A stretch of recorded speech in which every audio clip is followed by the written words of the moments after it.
দোলে দোলে রাই কিশোরী, দোলে দোলে রাই কিশোরী, দোলে দোলে রাই কিশোরী, দোলে দোলে রাই কিশোরী।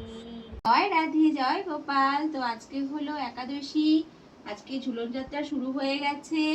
গোপু সোনারা রাই কিশোরী দোলার মধ্যে বসে পড়েছে। এখানে ছোট গপু বসে আছেন, এখানে এমএডি গপু, এটা বড় গপু বসে আছেন, রাধা মাধব বসে আছেন। দোলে দোলে রাই কিশোরী, দোলে দোলে রাই কিশোরী, দোলে দোলে রাই কিশোরী।